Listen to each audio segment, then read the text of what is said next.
Hello বন্ধুরা, আপনারা দূর দূরান্তে যে যেখানে আছেন সবাইকে আমার শুভেচ্ছা ও সালাম। আসসালামু আলাইকুম। তো আমি আজ কুষ্টিয়া জেলা ভেড়ামারা থানা বাহাদুরপুর ইউনিয়ন আর কি। এটা ছোট্ট গ্রাম রায়টা, যেখানে অনেক পান বরজ আর কি। তো সেই পান বরজ আমার দুই পাশে শুধু পানের বরজ আর পানের বরজ।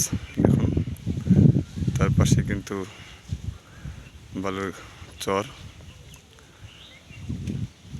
তো এই গ্রামে আগে বলেছিলাম, এখনও বলছি, শুধু পানের উপর নির্ভরশীল যারা পান বরজ। তো যাই হোক, আমার গন্তব্য আজকে অনেকটা দূরে। এটা শুধু আপনাদের জন্যই আর কি।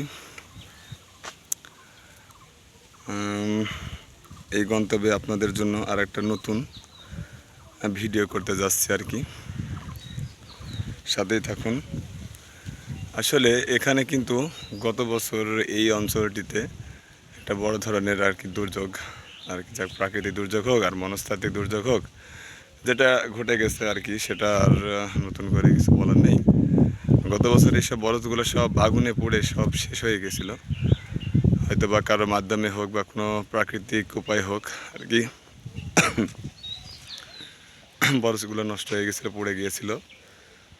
তো আবার স্বল্প হোক আর চড়া সুদে হোক ঋণ নিয়ে আবার তারা বরজ করছে, আবার নতুন করে সম্ভাবনা দেখছেন যে কিছু করা যায় কিনা। আমি আর সেখানে আসছি আর কি। দেখুন এখানে শুধু বরজ, প্রচুর বরজ।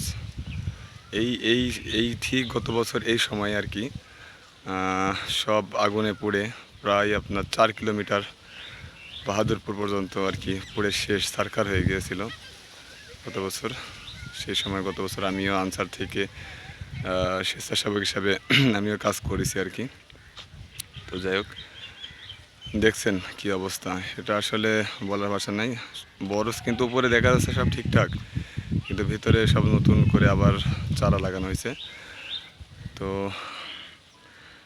আমি যে গন্তব্যে আসছি আর কি, সেটা আপনাদেরকে একটা ভিডিও উপহার দেওয়ার জন্য। তো সবাই ভালো থাকুন, সাথে থাকুন। আল্লাহ হাফেজ।